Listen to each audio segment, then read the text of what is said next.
नमस्कार दोस्तों, मैं राहुल आप सभी का एक बार फिर से मंथन में स्वागत करता हूं। इस सेशन के अंतर्गत हम लोग घटना चक्र के दृष्टि 2025 वार्षिकांक के राष्ट्रीय परिदृश्य के भाग 2 के सेशन को कवर करने वाले हैं। ध्यान रखना है हमें कि इसका सेशन हम लोग ऑलरेडी एक सेशन कंप्लीट कर चुके हैं और करंट अफेयर से संबंधित सेशन है। जैसा कि हम लोग जानते हैं कि विभिन्न प्रतियोगी परीक्षाओं में वर्तमान समय में करंट अफेयर्स का वेटेज काफी ज्यादा बढ़ता चला गया है और यह एक जो पुस्तक है ये अत्यंत ही सराहनीय पुस्तक है। काफी अच्छे कंटेंट्स इसमें हमें प्राप्त हो जाते हैं।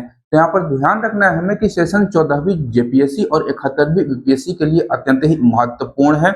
और बीपीएससी का कहना ही क्या, वहां पर तो काफी प्रश्न, लगभग 30 के संभवतः प्रश्न जो होते हैं वो करंट अफेयर से ही पूछे जाते हैं। तो यहाँ हमें ध्यान रखना है कि आने वाले इस समय में जो हमारा एग्जाम होने वाला है, करंट अफेयर्स का वेटेज ज्यादा होने वाला है। इसके साथ अतिरिक्त हमें यह भी ध्यान रखना होगा कि करंट अफेयर्स का जो सेशन है या जो प्रश्न है वो न केवल जेपीएससी बीपीएससी अपितु सभी प्रकार के प्रतियोगी परीक्षाओं में आज के दिन में अत्यंत ही महत्वपूर्ण है।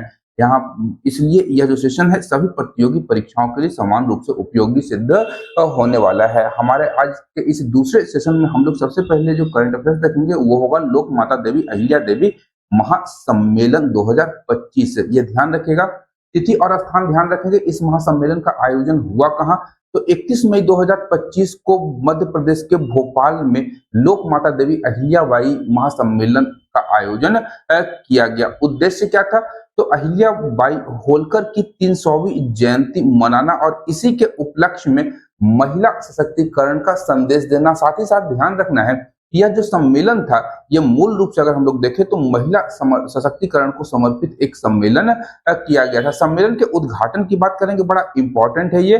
तो प्रधानमंत्री नरेंद्र मोदी ने इस सम्मेलन में भाग लिया था और यहाँ पर कुछ चीजें ऐसी हुई हैं जो भारत में पहली बार घटित हुई है। जैसे कि यहाँ पर एक स्मारक डाक टिकट लॉन्च किया गया, हमेशा जारी किया जाता है, लेकिन 300 रुपए मूल्य का एक विशेष स्मारक सिक्का जारी किया। बड़ा इंपॉर्टेंट प्रश्न है, ये ध्यान रखिएगा कि भारत में पहली बार किसी भी व्यक्ति विशेष के संबंध में 300 रुपए का स्मारक सिक्का जारी किया गया है। ये भारत की घटना है और इस सिक्के का निर्माण कोलकाता टकसाल में इसकी ढलाई की गई है। ये भी ध्यान रखिएगा, ये भी बड़ा महत्वपूर्ण है। देवी अहिल्याबाई होलकर के जयंती समारोह में इस सिक्के को लॉन्च किया गया था। इसी अवसर पर हम लोगों ने देखा कि राष्ट्रीय देवी अहिल्याबाई पुरस्कार प्रदान किया गया। इस पुरस्कार से सम्मानित होने वाली प्रथम महिला थी डॉक्टर जयमती कश्यप। ये नाम ध्यान रखिएगा, बड़ा इंपॉर्टेंट है ये।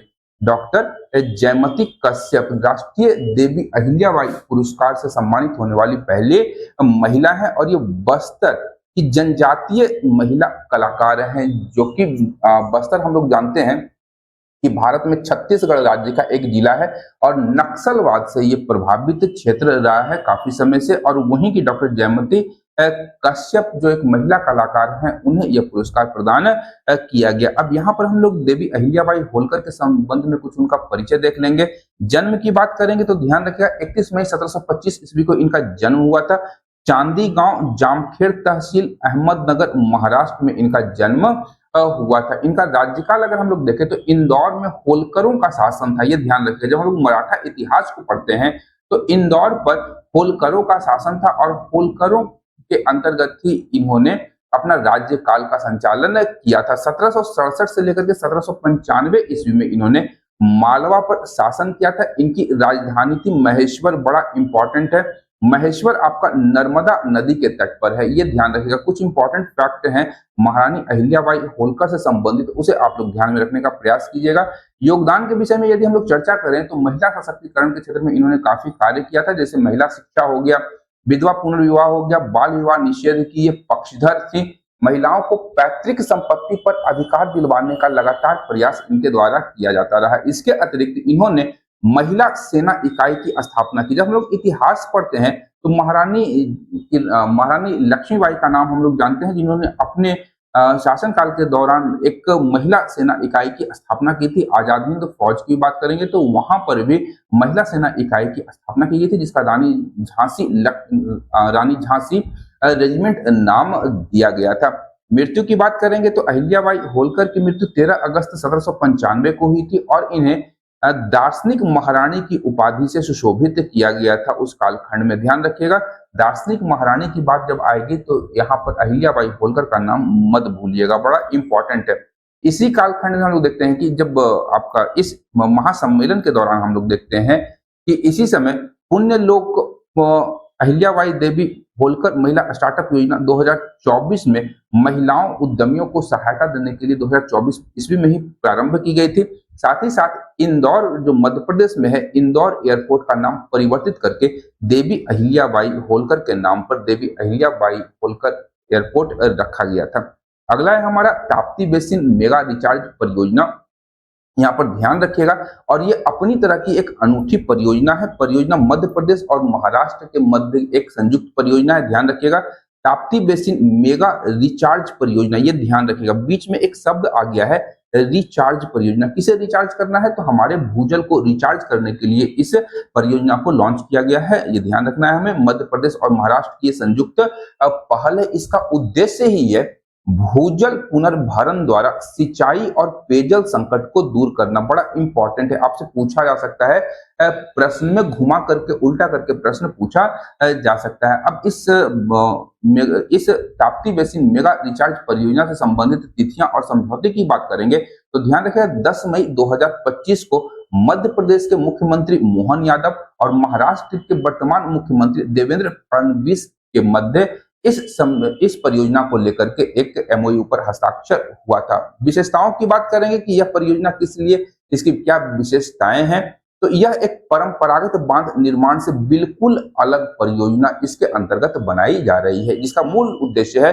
भूजल स्तर को बढ़ाना। ध्यान रखिएगा, ताप्ती बेसिन मेगा रिचार्ज परियोजना का मूल उद्देश्य है भूजल स्तर को बढ़ाना। इसके अंतर्गत हम लोग देखेंगे कि ताप्ती नदी की 3 धाराओं का विकास किया जाएगा और जो अतिरिक्त वर्षा जल होगा उसका पुनर्भरण किया जाएगा, ताकि जो भूजल है उसे फिर से रिचार्ज किया जा सके। और इसे विश्व की सबसे बड़ी भूजल पुनर्भरण योजना के रूप में भी जाना जा रहा है, ये भी ध्यान रखिएगा, बड़ा इंपॉर्टेंट फैक्ट हो सकता है। लाभान्वित क्षेत्रों की बात करेंगे तो महाराष्ट्र और मध्य प्रदेश के विभिन्न जिले इससे लाभान्वित होने वाले हैं। जलों का आवंटन की बात करेंगे तो जल का आवंटन मध्य प्रदेश और महाराष्ट्र के मध्य किया जाएगा। इसके अतिरिक्त अगर हम लोग प्रमुख निर्माण की बात करेंगे तो इसमें खंडवा मध्य प्रदेश और महाराष्ट्र के अमरावती की सीमा पर एक लो डाइवर्सन बियर का निर्माण किया जाएगा। इसकी वित्तीय लागत अगर हम लोग देखें तो 90% इस परियोजना का हिस्सा जो होगा, वित्त जो होगा, वह केंद्र सरकार वहन करेगी, यह भी इंपॉर्टेंट हो जाएगा। और 10% जो शेष राशि बचेगी उसका लागत दोनों राज्य मध्य प्रदेश और महाराष्ट्र की सरकार आपस में साझा करेगी। मध्य प्रदेश की अन्य प्रमुख अंतर्राज्यीय जल परियोजनाओं की जब हम लोग बात करते हैं तो यहाँ पर ध्यान रखिएगा, एक परियोजना है यहाँ पर केन बेतवा लिंक परियोजना। यह परियोजना उत्तर प्रदेश और मध्य प्रदेश के बीच में है। इस परियोजना को केन बेतवा लिंक परियोजना को राष्ट्रीय परियोजना का दर्जा दिया गया है और भारत की यह पहली बड़ी नदी जोड़ो परियोजना में इसे शामिल किया जाता है। इसके अतिरिक्त अगर हम लोग बात करेंगे तो पार्वती काली सिंध चंबल लिंक मध्य प्रदेश और राजस्थान के मध्य इस परियोजना को चलाया जा रहा है। इसे अब संशोधित कर दिया गया है और इसका नाम पूर्वी राजस्थान नहर परियोजना के साथ इसे जोड़ा गया है। इसे ध्यान रखें, पूर्वी राजस्थान नहर परियोजना के साथ पार्वती काली सिंध चंबल लिंक को जोड़ा जा रहा है। ताप्ती नदी के विषय में अगर हम लोग देखें तो ध्यान रखिएगा, ताप्ती नदी का उद्गम जो है आपका मुल्ताई पठार बैतूल जिला सतपुड़ा पर्वत से मध्य प्रदेश से इसका उद्गम होता है। 724 किलोमीटर लंबाई है और पश्चिम वाही नदी है, ये ध्यान रखिएगा। नर्मदा की तरह यह भी आपका पश्चिम वाही नदी है जो कि अरब सागर में अपना जो पानी है वह गिराती है और वहां पर यह एस्च्यूरी का निर्माण करती है। ध्यान रखिएगा, भारत की जो पश्चिम वाही नदियां हैं वह जनरली एस्च्यूरी का निर्माण करती है, जबकि पूर्व दिशा की ओर बहने वाली नदियां जो कि बंगाल की खाड़ी में अपना पानी गिराती हैं वो डेल्टा का निर्माण करती हैं। ये अंतर भी ध्यान में आपको रखना है। इसकी प्रमुख सहायक नदियों की बात करेंगे तो इसमें पूर्णा, गिरना, पंजरा और अनेर ताप्ती की प्रमुख सहायक नदियों में शामिल इन्हें किया जाता है। इसके पश्चात अगर हम लोग देखें तो पहलगांव से युद्ध विराम, ये बड़ा ही एक लोमहर्षक घटना के बाद भारत सरकार ने पाकिस्तान के विरुद्ध सैन्य कार्रवाई की थी और पाकिस्तान में स्थित लगभग 9 आतंकवादी ठिकानों पर, न कि सैन्य ठिकानों, ठीक है, ये ध्यान रखिएगा कि भारत सरकार ने 9 आतंकवादी ठिकानों पर हमले किए थे, विभिन्न प्रकार के हथियारों का प्रयोग उसमें किया गया था। बाद में काउंटर अटैक पाकिस्तान के द्वारा किया गया था, जिसमें कि भारत सरकार ने भी या भारत की सेना ने भी करारा और मुंहतोड़ जवाब पाकिस्तान को दिया था। लेकिन पड़ोसी है, ध्यान रखना है हमें कि जब कुत्ता पागल हो जाता है तो वो सड़क पर यूं ही दौड़ता है और लोग उसे मारते रहते हैं। तो पाकिस्तान वही पागल कुत्ते के समान व्यवहार करता है। तो पहलगाम आतंकी घटना सबसे पहले हम लोग देखेंगे कि आखिर हुआ क्या था। तो ये घटना है 22 अप्रैल 2025 की।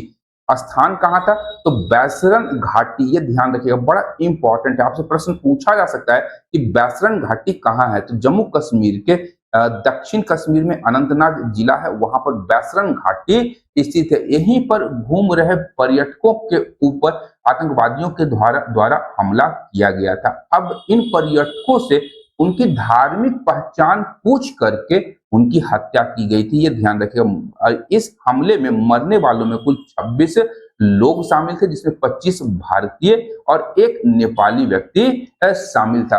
और इस हमले की जिम्मेदारी जब हम लोग देखते हैं तो कश्मीर का एक आतंकवादी संगठन है जो कुकुर मुत्ते की तरह उग जाता है, वह है द रेसिस्टेंस फ्रंट। टीआरएफ ने यह जिम्मेदारी ली थी कि उसने पहलगाम आतंकी हमला किया है। और इसमें अगर देखिएगा तो जब हम लोगों ने न्यूज देखा था तो इसमें पाकिस्तानी सेना के स्पेशल यूनिट के कमांडो भी इस आतंकवादी हमले में शामिल थे। और जो यह टीआरएफ है, द रेसिस्टेंस फोर्स जो है, यह लश्कर तैयबा से जुड़ा एक संगठन है। ध्यान रखिएगा, एलईटी इसे हम लोग कहते हैं, लश्कर तैयबा से जुड़ा एक प्रमुख आतंकवादी संगठन है। और भारत सरकार ने इस हमले को भारत की संप्रभुता पर हमला मानते हुए उचित कार्रवाई करने का निर्देश सेना को दिया था। इसके लिए हम लोगों ने देखा कि 23 अप्रैल को कैबिनेट कमेटी ऑन सिक्योरिटी की बैठक होती है।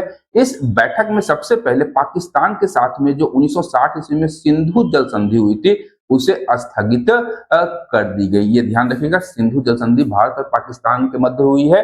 हमारा सिंधु और 5 उसकी सहायक नदियों के जल वितरण को लेकर के यह समझौता हुआ था 1960 ईस्वी में वर्ल्ड बैंक की अगुवाई में। इसके अतिरिक्त भारत ने अटारी बॉर्डर बंद कर दिया, जो कि आपका पंजाब में अमृतसर में है। और पाकिस्तानी नागरिकों को दी जाने वाली सार्क डिप्लोमेसी के तहत दी जाने वाली जो वीजा छूट थी उसे समाप्त कर दिया, उसे रद्द कर दिया गया। और सेना को सरकार ने पूरी छूट दिया कि वह अपने स्तर से, अपने तरह से पाकिस्तान से इस कायरतापूर्ण और बर्बर कार्रवाई की का बदला ले। इसके अतिरिक्त हम लोगों ने देखा कि इसी कड़ी में ऑपरेशन सिंदूर भारतीय सेना के द्वारा लॉन्च किया गया, जिसमें भारत की थल सेना, वायुसेना और जल सेना तीनों ने भाग लिया था। ऑपरेशन सिंदूर 6 से 7 मई 2025 को प्रारंभ किया गया था, कोड नेम था। और इसका लक्ष्य था कि पाकिस्तान में स्थित विभिन्न आतंकवादी संगठनों के 9 आतंकवादी ठिकानों को नष्ट करना, जिसमें से 5 जो आतंकवादी ठिकाने थे वो पाक ऑक्युपाइड कश्मीर में थे और 4 जो थे वो पाकिस्तान के पंजाब प्रांत में स्थित थे। वो थे आपका बहावलपुर, जैसे मोहम्मद का अड्डा है, मुरीद के, साकरगढ़ और सियालकोट। इन 4 जगहों पर भारतीय सेना ने हमला किया था और पीओके के 5 स्थानों पर। संगठनों की बात करेंगे तो लश्कर तैयबा, जैश ए मोहम्मद और हिजबुल मुजाहिदीन के अड्डों को तबाह भारतीय सेना के द्वारा इसमें किया गया था। और भारतीय सेना ने इसमें स्टेटमेंट में कहा था कि 100 से ज्यादा आतंकवादी इन हमलों में मारे गए थे। काफी आतंकवादियों के नाम है, यहाँ पर प्रश्न नहीं पूछा जाएगा कि आतंकवादी कौन थे।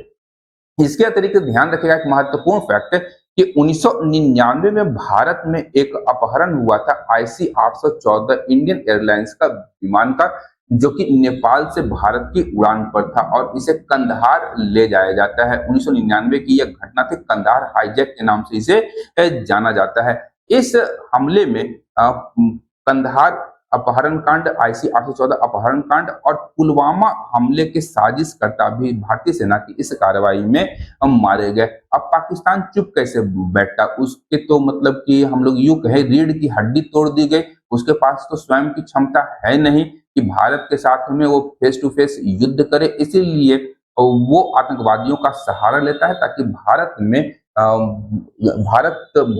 काफी ज्यादा समस्याएं उत्पन्न की जाए और भारत में हमला करवाया जा सके। तो पाकिस्तान को देखा हम लोगों ने कि उसने एक ऑपरेशन चलाया जो कि काफी फेल था, बनियान अल मरसूस। बनियान याद रखिएगा, बनियान हम लोग पहनते हैं शर्ट के अंदर में, तो बनियान याद मत रखिए, बनियान था। बनियान अल मरसूस के तहत भारत पर ड्रोन और मिसाइल हमला पाकिस्तान के द्वारा किया गया। लेकिन यहाँ पर हम लोगों ने देखा कि भारतीय मिसाइल डिफेंस प्रणाली के द्वारा इन सभी हमलों को नाकाम कर दिया गया। यद्यपि हम लोगों ने देखा था कि भारत के 9 सैनिक इसमें वीर गति को प्राप्त हो गए थे। इसके पश्चात काफी देश, चाहे जिसमें यूएई हो, सऊदी अरब हो, अमेरिका हो, सबके पास पाकिस्तान ड्रोन गिराने लगा और फिर 10 मई 2025 को युद्ध विराम की वार्ता प्रारंभ होती है और उसी दिन शाम में युद्ध विराम हो गया था। अब हुआ क्या कि जो पाकिस्तान के डीजीएमओ थे, major general Kashif Abdullah, major general Kashif Abdullah, DGMO का फुल फॉर्म ध्यान रखिएगा, director general of military operations, इन्होंने भारत के डीजीएमओ लेफ्टिनेंट जनरल राजीव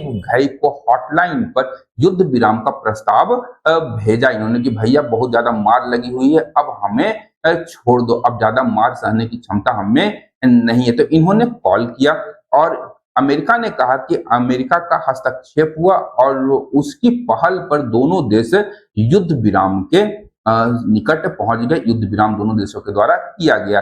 अब यहाँ पर ध्यान रखना है हमें कि यूएसए के विदेश मंत्री का नाम मार्को रूबियो, और ट्रंप चचा तो हैं ही अमेरिका के राष्ट्रपति। हाल ही में हम लोगों ने देखा है कि भारत के ऊपर रूस के साथ व्यापार करने को लेकर के ट्रंप चचा टैरिफ खेल रहे हैं भारत के साथ में। भारत ने कहा है कि ठीक है, हम भी देखते हैं कि आपकी टैरिफ क्या होती है। तो 10 मई को शाम 5 बजे दोनों देशों ने जमीन, हवा और समुद्र में कार्रवाई रोकने पर अपनी सहमति यहाँ पर बना ली और 12 मई 2025 को प्रधानमंत्री नरेंद्र मोदी का राष्ट्र के नाम संबोधन होता है। इसमें इन्होंने अपने 4 सिद्धांतों का प्रतिपादन किया।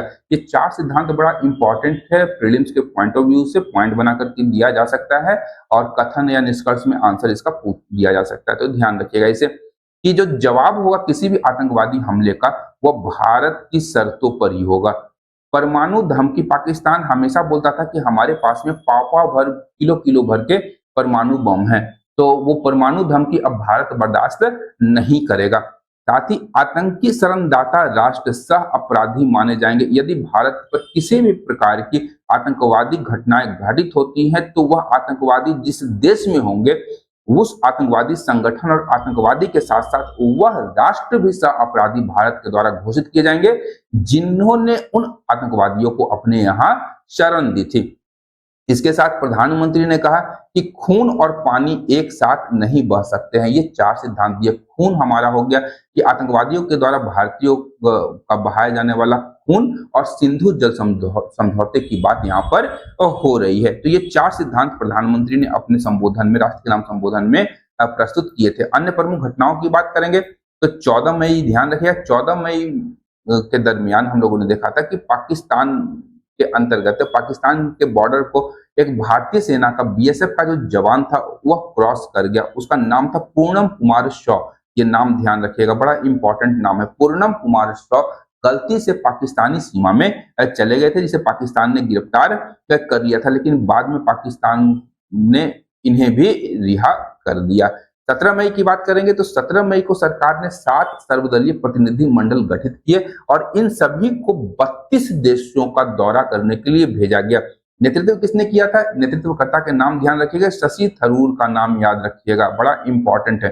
शशि थरूर का नाम ध्यान रखिएगा। रविशंकर प्रसाद भाजपा से थे, संजय कुमार झा जेडीयू से थे, बैजयंत पांडा भाजपा से थे, कनिमोझी करुणानिधि डीएमके से थी, सुप्रिया सूले एनसीपी से थी और श्रीकांत एकनाथ शिंदे शिवसेना से थी। ये 7 लोगों ने 7 सर्वदलीय प्रतिनिधि मंडलों का नेतृत्व किया था और इन्होंने 32 देशों का भारत का पक्ष रखने के लिए इन देशों का दौरा तय किया था। अगर यह घटनाक्रम हम लोग देखें तो भारत की आतंकवाद के विरुद्ध आक्रामक और निर्णायक नीति का प्रतीक है, जिसने कूटनीति और सैन्य दोनों स्तरों पर सभी देशों को एक सशक्त संदेश दिया कि भारत अब झुकने वाला नहीं है, यहाँ गोली का जवाब गोला से दिया जाएगा। इस प्रकार की नीति भारत के द्वारा अपनाई गई है। अब यहाँ पर हम लोग देखें तो प्रीलिम्स के पॉइंट ऑफ व्यू से भारतीय सेना के द्वारा न केवल थल सेना अपितु वायु सेना के द्वारा जिन हथियारों का प्रयोग किया गया उनसे संबंधित प्रश्न भी पूछे जा सकते हैं। तो सबसे पहले इंडियन एयरफोर्स ने किस प्रकार की हथियार प्रणालियों का प्रयोग किया उसे ध्यान में रखेंगे। तो पहला है हमारा दशाल्ट राफेल लड़ाकू विमान, जो कि फ्रांस में बना हुआ है और ये कुल भारत में 36 विमान है। काफी ज्यादा ये चर्चा में विमान रहता है। इसी के लिए कभी एक बार चौकीदार चोर है का नारा भी लगा था, ये ध्यान रखिएगा। तो दशाल्ट राफेल लड़ाकू विमान था। इसकी प्रमुख विशेषता क्या है, तो इसमें ध्यान रखिएगा एक स्पेक्ट्रा इलेक्ट्रॉनिक्स वॉरफेयर सिस्टम लगा हुआ है, जो दुश्मन देशों के जो भी इलेक्ट्रॉनिक सिस्टम है उसके साथ इंगेज करते हैं, उसे जाम कर देते हैं और फिर वह निष्प्रभावी हो जाता है, ये ध्यान रखना है। इसके अतिरिक्त इसमें ऐसा रडार लगा हुआ है और आने वाले किसी भी विमान या मिसाइल की यह पहचान कर सकता है। इसमें स्कैल्प या स्टॉर्म शैडो क्रूज मिसाइल लगी हुई है।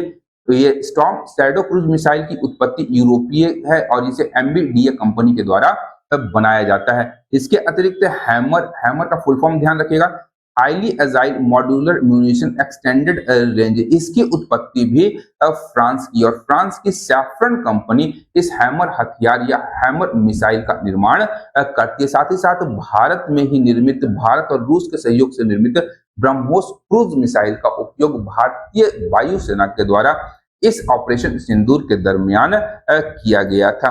भारतीय सेना की, थल सेना की हथियार प्रणालियों की बात करेंगे तो इसमें भारतीय सेना ने ड्रोन्स का प्रयोग किया था और ये ड्रोन्स की कंपनियों के नाम ध्यान रखना अत्यंत ही आवश्यक होगा आप लोगों के लिए। सबसे पहले देखेंगे स्काई स्ट्राइकर लॉइटरिंग म्यूनिशंस। इसकी उत्पत्ति भारत और इजराइल के मध्य है, ध्यान रखिएगा। भारत ने इजराइल के सहयोग से स्काई स्ट्राइकर लॉइटरिंग म्यूनिशंस का निर्माण किया है। यह तब तक चक्कर काटता रहेगा जब तक कि इस पर निशाना न मिल जाए। इसका टारगेट मिल गया, वो वहीं जाकर के गिर जाएगा। तो ये मूल काम करता है sky striker loitering munitions. Elbit system है आपका इजराइल का।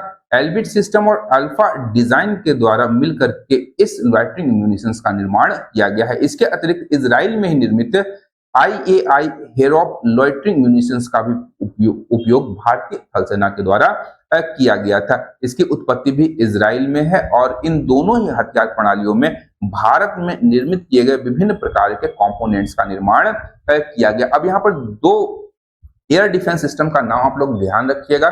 पहला है हमारा S-400, जिसे भारत में नाम दिया गया सुदर्शन चक्र, और हम लोग जानते हैं कि S-400 Triumph air defence system को भारत ने रूस से खरीदा था और इसे भारतीय सेना के लिए अनुकूलित रूस के द्वारा किया गया था, ताकि भारतीय परिस्थितियां, ध्यान रखिएगा कि भारत की अगर हम लोग बात करते हैं तो यहाँ पर ठंड भी है और राजस्थान की गर्मी भी है और साथ ही साथ मानसून भी है। तो इन सभी परिस्थितियों के लिए इसे भारत की विशेष परिस्थितियों के लिए अनुकूलित रूस के द्वारा किया गया था और इसे भारत को सौंपा गया था। इसके अतिरिक्त भारत में ही निर्मित Akash surface to air missile system का उपयोग भारतीय सेना ने विभिन्न प्रकार के ड्रोन और मिसाइल हमलों को निष्फल और निष्प्रभावी बनाने के लिए किया था। आकाश सिस्टम का निर्माण जो है यह DRDO के द्वारा किया गया था। नेक्स्ट है हमारा उत्तर प्रदेश सेमीकंडक्टर। उत्तर प्रदेश में सेमीकंडक्टर यूनिट की स्थापना की गई है, इंपॉर्टेंट है ये। और भारत सरकार ने सेमीकंडक्टर निर्माण में भारत की आत्मनिर्भरता को प्राप्त करने के लिए एक कार्य कर रही है। इसका नाम है सेमीकॉन इंडिया कार्यक्रम। ये ध्यान रखिएगा, बड़ा इंपॉर्टेंट है। सेमीकॉन इंडिया कार्यक्रम भारत को सेमीकंडक्टर के निर्माण में आत्मनिर्भरता बनाने के लिए प्रारंभ किया गया। 76,000 करोड़ की यह परियोजना है और इसके अंतर्गत हम लोगों ने देखा है कि इंडिया सेमीकंडक्टर मिशन की शुरुआत की गई है, जो भारत में सेमीकंडक्टर के निर्माण के लिए नोडल एजेंसी का भी कार्य करती है। और यहाँ पर ध्यान रखिएगा कि जब 14 मई 2025 को प्रधानमंत्री नरेंद्र मोदी की अध्यक्षता में एक बैठक हुई थी, तो उसमें भारत की 6ठी सेमीकंडक्टर यूनिट को उत्तर प्रदेश में स्थापित करने की मंजूरी प्रदान की गई थी। उत्तर प्रदेश में यह यूनिट जो है YEIDA येडा जेबर एयरपोर्ट के निकट है, वहां पर इस सेमीकंडक्टर यूनिट की स्थापना की जाएगी। येडा का फुल फॉर्म ध्यान रखिएगा, Yamuna expressway industrial development authority, ये येडा का फुल फॉर्म है, ये ध्यान रखिएगा। इस यूनिट का निर्माण HCL भारत और फॉक्सकॉन ताइवान द्वारा संयुक्त रूप से स्थापित किया जाएगा। यहाँ चीन की सुलग गई थी, ध्यान रखिएगा कि भारत किस प्रकार से ताइवान के साथ में बिना चीन को बताए सेमीकंडक्टर के निर्माण के लिए समझौता किया है। तो HCL भारत का कंपनी है और फॉक्सकॉन ताइवान की कंपनी है। दोनों उत्तर प्रदेश में जेवर एयरपोर्ट के निकट सेमीकंडक्टर यूनिट की स्थापना कर रहे हैं। इस यूनिट का उद्देश्य क्या होगा? तो इसके अंतर्गत डिस्प्ले ड्राइवर चिप्स का निर्माण किया जाएगा। उत्पादन क्षमता 20,000 वेफर्स प्रति माह की होगी, जिसका वाणिज्यिक उत्पादन 2027 से प्रारंभ 2027 तक प्रारंभ इसका वाणिज्यिक उत्पादन हो जाएगा। अन्य यूनिट की बात करेंगे तो ध्यान रखिएगा, भारत में अगर हम लोग देखें तो माइक्रोन ATMP गुजरात सानंद में इन्होंने अपनी संयंत्र की स्थापना जून 2023 में की थी। टाटा PSMC फैब भी ध्यान रखिएगा, ये भी ताइवान की कंपनी है और ताइवान की साझेदारी में भारत की पहली आर्टिफिशियल इंटेलिजेंस समर्थित सेमीकंडक्टर फैब है। फरवरी 2024 में गुजरात के धोलेरा में इसकी स्थापना की गई है। वहीं हम लोग देखते हैं कि TCET टाटा ATMP असम के मोरीगांव में स्थापित की जा रही है और यह पूर्वोत्तर भारत की पहली चिप प्लांट यूनिट है। इसके अतिरिक्त अन्य कंपनियां हैं, गुजरात सानंद में 2 हैं, आपका CG रेनेसेस स्टार्स ओसेट और केरिंस सेमिकॉन ओसेट जो है वह अपना इकाइयों की स्थापना कर रही है, ये ध्यान रखेगा। और फॉक्सकॉन का भारत में पहला चिप निवेश HCL Foxconn fab येइडा Uttar Pradesh में स्थापित किया जा रहा है। इसके अतिरिक्त ध्यान रखिएगा कि 13 मई 2025 ईस्वी को रिनेसेंस इलेक्ट्रॉनिक्स इंडिया द्वारा नोएडा और बेंगलुरु में 2 डिजाइन केंद्र राष्ट्र को समर्पित किए गए हैं। और यहाँ पर ध्यान रखिएगा, भारत में पहली बार ये जो केंद्र नोएडा और बेंगलुरु वाले हैं, यहाँ पर 3 नैनोमीटर तकनीक पर चिप डिजाइन किए जाएंगे। नेक्स्ट है हमारा जन सुरक्षा योजना 10 वर्ष पूरा हो चुका है 2015 से 25 ईस्वी तक। और भारत सरकार की बात करेंगे तो 9 मई 2015 को समाज के निम्न आय एवं असंगठित वर्ग को सामाजिक सुरक्षा प्रदान करने के लिए 3 महत्वपूर्ण योजनाएं प्रारंभ की थी, जिसमें पहला योजना था प्रधानमंत्री जीवन ज्योति बीमा योजना, दूसरा था प्रधानमंत्री सुरक्षा बीमा योजना और तीसरा है अटल पेंशन योजना। ये तीनों योजनाएं निम्न आय एवं असंगठित वर्ग को विभिन्न प्रकार की पेंशन और बीमा सुरक्षा योजनाओं के अंतर्गत आच्छादित करने का प्रयास करता है। योजनाओं का मूल उद्देश्य था कि मामूली या न्यूनतम प्रीमियम या योगदान देकर के जीवन बीमा, दुर्घटना बीमा और वृद्धावस्था पेंशन सुविधा असंगठित क्षेत्र और निम्न आय वर्ग के लोगों को प्रदान किया जाए। इसकी 10वीं वर्षगांठ 9 मई 2025 को मनाई गई, ध्यान रखिएगा, बड़ा इंपॉर्टेंट है। 9 मई 2025 को 10 वर्ष हो गया इन तीनों योजनाओं का। इसके लिए यहाँ पर प्रमुख उपलब्धियां दी गई। नामांकन तिथि की बात करेंगे तो विभिन्न प्रकार के उपलब्धियां यहाँ पर दिखाई गई हैं, तो ये ध्यान रखिएगा, ये ज्यादा महत्वपूर्ण नहीं है, डेट आप लोग को ध्यान में रखने की आवश्यकता होगी। इसके अतिरिक्त महिलाओं की भागीदारी यहाँ ध्यान रखिएगा आप लोग कि प्रधानमंत्री जीवन ज्योति बीमा योजना के अंतर्गत 10.66 करोड़ महिलाएं हैं, जिसमें से 7.08 करोड़ प्रधानमंत्री जनधन योजना की खाता धारक महिला हैं। इसके अतिरिक्त अटल पेंशन योजना में लगभग 47% महिलाओं को एनरोल किया गया है। यहाँ पर सभी योजनाओं को संक्षिप्त रूप में हम लोग सिलसिलेवार ढंग से देख लेंगे कि प्रधानमंत्री जीवन ज्योति बीमा योजना क्या थी। तो ये ध्यान रखें, किसी भी कारण होने वाली मृत्यु के अंतर्गत बीमा कवर की सुविधा इस योजना के अंतर्गत प्रदान की जाती है। 18 से 50 वर्ष की जो भी आयु के व्यक्ति होंगे वो भाग लेने वाले बैंकों या डाकघरों के खाता धारक हैं, तो वो इसमें शामिल हो सकते हैं। और सभी ग्राहकों को 2 लाख रुपए का एक वार्षिक टर्म इंश्योरेंस प्लान प्रदान किया जाएगा, जिसके लिए ग्राहकों से 436 रुपए का वार्षिक प्रीमियम देना होगा। प्रीमियम की राशि ध्यान रखिएगा, 1 वर्ष का टर्म लाइफ इंश्योरेंस प्रदान किया जाएगा 2 लाख रुपए का, ये ध्यान रखिएगा। प्रधानमंत्री सुरक्षा बीमा योजना की बात करेंगे तो यह एक दुर्घटना बीमा योजना, एक्सीडेंटल इंश्योरेंस प्लान है। इसमें व्यक्ति की मृत्यु अथवा दोनों आंखों की पूर्ण या अपूर्णीय क्षति या पैरों के उपयोग की हानि होने पर बीमा राशि 2 लाख रुपए की है। वहीं अगर एक आंख की दृष्टि की पूर्ण और अपूर्णीय हानि या एक हाथ या पैर के उपयोग होने की हानि होती है तो बीमा कवर के रूप में 1 लाख रुपए की मुआवजा राशि उस व्यक्ति को प्रदान किया जाएगा। साथ ही साथ इस योजना के तहत 18 से 70 वर्ष की आयु के बीच के प्रति व्यक्ति या सदस्य को प्रतिवर्ष 20 रुपए का वार्षिक प्रीमियम देना होगा। ध्यान रखें, प्रधानमंत्री सुरक्षा बीमा योजना जो कि एक्सीडेंटल इंश्योरेंस प्लान है, उसमें 20 रुपया का प्रीमियम देना होता है। अब है अटल पेंशन योजना। इसमें जनरली हुआ था कि असंगठित क्षेत्र के श्रमिकों पर केंद्रित एक पेंशन योजना है और भारत का कोई भी नागरिक या बैंकों का खाता धारक या ग्राहक इस योजना में भाग ले सकता है जिसकी उम्र सीमा 18 से 40 वर्ष के मध्य हो। और इसके अंतर्गत जब वह व्यक्ति जिसने अटल पेंशन योजना लिया था 60 वर्ष की आयु पूरी कर लेता है तो उसके उपरांत जीवन पर्यंत उसे 1,000 रुपए प्रति माह से लेकर 5,000 रुपए प्रति माह की न्यूनतम पेंशन की गारंटी सरकार के द्वारा उनके योगदान के आधार पर दी जाती है। यहाँ पर योगदान मत भूलिएगा, ठीक है। जितना रुपया दे रहा है उसी के आधार पर उसकी पेंशन राशि निर्धारित की जाएगी। अटल पेंशन योजना के अंतर्गत 1,000 से लेकर के 5,000 तक और 18 से लेकर के 40 वर्ष की आयु ध्यान रखिएगा। नेक्स्ट है हमारा विश्व श्रव्य दृश्य और मनोरंजन शिखर सम्मेलन वेब्स 2025।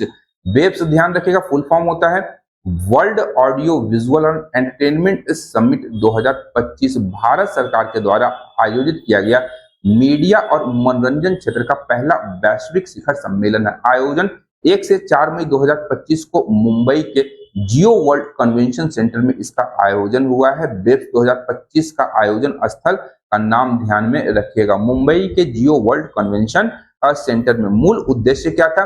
तो क्रिएटिव या ऑरेंज इकोनॉमी को बढ़ावा देना। अब यहाँ एक टर्म ध्यान रखिएगा, प्रश्न पूछा जा सकता है आप लोगों से कि ऑरेंज इकोनॉमी क्या है। तो ऑरेंज इकोनॉमी बेसिकली आपका सिनेमा क्षेत्र, मीडिया और संगीत, गेमिंग, एनिमेशन आदि से जुड़े हुए लोग हैं जो कि ऑरेंज इकोनॉमी के पार्ट बनते हैं। इन्हें क्रिएटिव इकोनॉमी के अंतर्गत भी रखा जाता है, ये इंपॉर्टेंट है, ध्यान रखिएगा। और इस ऑरेंज या क्रिएटिव इकोनॉमी को वेब्स 2025 के माध्यम से बढ़ावा देना था और इससे जुड़ी आय के माध्यम से भारत को आर्थिक शक्ति में बदलना इसका मूल उद्देश्य था। इसका थीम ध्यान रखिएगा, बड़ा इंपॉर्टेंट है, थीम से प्रश्न पूछे जाते हैं कि connecting creators connecting countries, connecting creators connecting countries, 4 C's याद रखिएगा, 4 C's, 4 C's, C for connecting, C for creator, C for connecting, C for countries.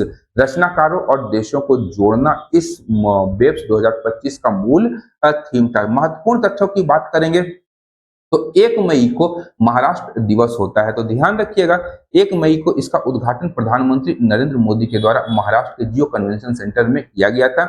100 से अधिक देशों के कलाकार, नवप्रवर्तक या नीति निर्माता, निवेशक आदि इसमें शामिल हुए थे। आयोजन अगर हम लोग देखेंगे तो सूचना एवं प्रसारण मंत्रालय के साथ महाराष्ट्र सरकार की यह एक संयुक्त रूप से आयोजन था और भारत ने लक्ष्य रखा है, इंपॉर्टेंट है लक्ष्य, ध्यान रखिएगा, 2029 तक 50 अरब डॉलर का मीडिया और मनोरंजन बाजार का विकास करना। ये बड़ा इंपॉर्टेंट फैक्ट है वेब्स 2025 के संदर्भ में। प्रमुख आकर्षण की बात करेंगे तो यहाँ पर भारत पैवेलियन का निर्माण किया गया था। इसका थीम क्या था? तो कला से कोड तक, कला से कोड तक इसका थीम था, इंपॉर्टेंट है, ध्यान रखिएगा। इस पैवेलियन के 4 अनुभाग थे। पहला था श्रुति ऑडियो, कृति क्रिएशन, दृष्टि विजुअल्स और क्रिएटर्स लीप इनोवेशन के लिए ये 4 अनुभाग भारतीय पवेलियन के थे। इसके अतिरिक्त इसी सम्मेलन के दौरान ग्लोबल मीडिया डायलॉग 2025 का आयोजन किया गया जिसमें 77 देशों की भागीदारी हुई थी।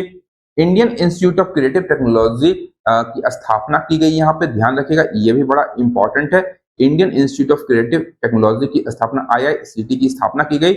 मुंबई में AVGC XR सेक्टर के लिए राष्ट्रीय उत्कृष्टता केंद्र की स्थापना IICT के रूप में की गई है। इसके अतिरिक्त यहाँ पर create in India challenge season 1 का समापन इस समारोह के दौरान हुआ था। अब इसी समारोह के दौरान विभिन्न देशों के साथ भारत ने मीडिया और मनोरंजन जगत में कुछ यहाँ पे MOUs भी हुए हैं, ये ध्यान रखिएगा। पहला था भारत न्यूजीलैंड सहयोग, यह था आपका स्क्रीन कैंटरबरी संस्थान और भारतीय फिल्म इंडिया स्क्रीन कलेक्टिव ने मिलकर के न्यूजीलैंड में पहला भारतीय फिल्म महोत्सव प्रस्तावित करने का एक सहयोग पर इस पे हस्ताक्षर हुआ था। भारत रूस सहयोग की बात करेंगे तो भारत की ओएमएल या ओनली मच लाउडर एक संस्था है और गैज़प्रोम मीडिया रूस के बीच सांस्कृतिक सहयोग पर एमओयू हुआ। भारत और कोरिया सहयोग हुआ यहाँ पे, और ग्रेट ब्रिटेन के साथ में या ब्रिटेन के साथ जब हम लोग सहयोग देखते हैं तो वहां पर देवी चौधुरानी भारत की पहली आधिकारिक भारत यूके सह निर्मित फिल्म घोषित की गई है। ये भी बड़ा इंपॉर्टेंट है। देवी चौधरानी एक उपन्यास है जिसके रचयिता बंकिम चंद्र चटर्जी हैं, ये ध्यान रखिएगा।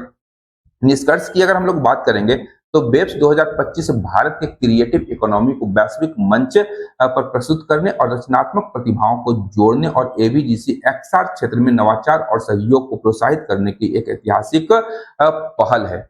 इसके पश्चात हम लोग नई शिक्षा नीति और फिर से त्रिभाषा सूत्र विवाद उत्पन्न हो गया है। तो इसके संदर्भ को समझते हुए त्रिभाषा सूत्र विवाद को यहाँ पर समझने का प्रयास करेंगे, जो कि नई राष्ट्रीय शिक्षा नीति 2020 से संबंधित है। अब पृष्ठभूमि क्या थी कि फरवरी मार्च 2025 में तमिलनाडु को एसएसए और पीएम श्री योजनाओं के तहत 2152 करोड़ रुपए की केंद्रीय सहायता रोक दी गई, क्योंकि राज्य ने नई शिक्षा नीति एनईपी 2020 को स्वीकार नहीं किया था। इसने त्रिभाषा सूत्र को लेकर के फिर से एक बार राष्ट्रीय बहस को फिर से जगह दिया है। अब त्रिभाषा सूत्र की बात करेंगे तो यहाँ पर ध्यान रखिएगा, जो कि एनईपी 2020 के अनुसार है। पहली भाषा थी मातृभाषा, स्थानीय भाषा और क्षेत्रीय भाषा। द्वितीय भाषा थी अंग्रेजी या कोई अन्य भारतीय भाषा। तृतीय भाषा थी कि कोई अन्य भारतीय भाषा। गैर हिंदी राज्यों के लिए हिंदी एक विकल्प यहाँ पर प्रदान किया गया था। तो 3 भाषाओं में शिक्षा की बात एनईपी 2020 में की गई थी। और यहाँ पर ध्यान रखें कि एनईपी 2020 में आपका हिंदी अनिवार्य नहीं है, परंतु तमिलनाडु हिंदी को स्वीकार नहीं करता है, इसलिए वो लगातार इसका विरोध करता रहता है। तमिलनाडु का कहना है कि तमिल और अंग्रेजी को ही पर्याप्त माना जाए, और वहां के जो मुख्यमंत्री हैं वर्तमान एमके स्टालिन ने केंद्र सरकार के निर्णय को भाषाई ब्लैकमेल का दर्जा दिया है। अब राजनीतिक और संवैधानिक प्रतिक्रिया यहाँ पे प्रारंभ हो जाती है। 26 मार्च 2025 को संसद की शिक्षा स्थायी समिति ने फंड रोके जाने को असंवैधानिक और संघीय ढांचे के विरुद्ध बताया था। वहीं 12 मई 2025 को सुप्रीम कोर्ट ने यह स्पष्ट कर दिया था कि एनईपी लागू करना राज्यों पर बाध्य नहीं किया जा सकता। बड़ा इंपॉर्टेंट है, ये ध्यान रखिएगा। ये आपका कूट वाले प्रश्नों में ये पूछा जा सकता है। लेकिन केंद्रीय सरकार या सेंट्रल गवर्नमेंट का कहना है, वहां के शिक्षा मंत्री वर्तमान जो है हमारे शिक्षा मंत्री धर्मेंद्र प्रधान का कहना है कि एनईपी स्वीकार किए बिना फंड जारी नहीं किया जाएगा। तमिलनाडु ने ऐसा नहीं किया था। अब वर्तमान समय में यह जो विवाद है वह न्यायिक कम हो गया है और वित्तीय विवाद अधिक बन गया है। नई शिक्षा नीति यहाँ ध्यान रखिएगा, आप लोग उसे प्रश्न पूछे जा सकते हैं। नई शिक्षा नीति 2020 का संक्षिप्त परिचय है, हम लोग देख लेंगे। 29 जुलाई 2020 को इसकी घोषणा की गई थी। के कस्तूरी रंगन समिति की सिफारिश पर एनईपी 2020 को लाया गया था। इसका लक्ष्य क्या था? 2040 तक भारत को वैश्विक ज्ञान महाशक्ति बनाना इसका मूल लक्ष्य था। मुख्य बिंदुओं की बात करेंगे तो इसमें मातृभाषा में शिक्षा को प्राथमिकता दी गई। शिक्षा में लचीलापन और समावेशिता को लाने का प्रयास किया गया। शिक्षा कौशल आधारित होनी चाहिए और डिजिटल लर्निंग और रिसर्च पर बल इस शिक्षा नीति के तहत दिया गया। अब संविधान में यदि हम लोग देखें तो भाषा संबंधित कुछ प्रमुख अनुच्छेद हैं, यहाँ से प्रश्न बराबर पूछे भी जाते हैं। तो सबसे पहले ध्यान रखिएगा आर्टिकल 120 में संसद में प्रयोग की जाने वाली भाषा की चर्चा की गई है कि किस भाषा में संसद में विभिन्न प्रकार के अधिनियम विधेयक आदि प्रस्तुत किए जाएंगे। वहीं 210 ध्यान रखिएगा, 220 की जगह 210 उलट दीजिएगा 2 और 1 को, तो राज्य विधानमंडलों में प्रयोग की जाने वाली भाषा का उल्लेख किया गया है। आर्टिकल 343 बड़ा इंपॉर्टेंट है और वह बताती है कि संघ की राजभाषा हिंदी होगी और लिपि देवनागरी होगी। यहाँ पर ध्यान रखिएगा आर्टिकल 343 में ही संघ की राजभाषा के रूप में हिंदी और देवनागरी के रूप में लिपि को एक्सेप्ट किया गया है। आर्टिकल 344 में राजभाषा आयोग के गठन की बात कही गई है। 345 में राज्य की राजभाषा या राजभाषाओं के विषय में चर्चा की गई है। इसके अतिरिक्त ध्यान रखिएगा, आर्टिकल्स मैंने लिख दिए हैं, आप लोग पीडीएफ में देख सकते हैं इसे। 348 में सुप्रीम कोर्ट और हाई कोर्ट तथा विभिन्न अधिनियमों और विधेयकों की भाषा की चर्चा की गई है। और यहाँ पर ध्यान रखिएगा कि आर्टिकल 350 ए के अंतर्गत प्राथमिक शिक्षा के स्तर पर मातृभाषा में शिक्षा का प्रावधान किया गया है। बड़ा इंपॉर्टेंट आर्टिकल है ये ध्यान रखिएगा। और 351 कहता है कि हिंदी भाषा के प्रचार प्रसार के लिए संघ के कर्तव्यों का वर्णन किया गया। तो ये कुछ आर्टिकल्स जिसे आप लोग ध्यान रखिएगा। आर्टिकल 120, 210, 343, 344, 350, 1, 351, ये सब आर्टिकल्स आप लोग को ध्यान रखने की आवश्यकता होगी। और निष्कर्ष की अगर हम लोग बात करें तो वर्तमान समय में जो एनईपी 2020 है और त्रिभाषा सूत्र पर विवाद केवल भाषा का नहीं है, बल्कि यह संघीय ढांचे, वित्तीय सहायता और राज्यों की स्वायत्ता का भी है। यह मुद्दा भारत के संविधान के संघीय मूल्यों, भाषाई विविधता और शैक्षिक सुधारों के संतुलन की परीक्षा हो सकती है। तो आज के इस सेशन के लिए इतना ही। मिलते हैं हम लोग अगले सेशन में। तब तक के लिए धन्यवाद। देखते रहिए मंथन, क्योंकि मैं इस प्रकार के वीडियोस लाता रहता हूँ। Thank you.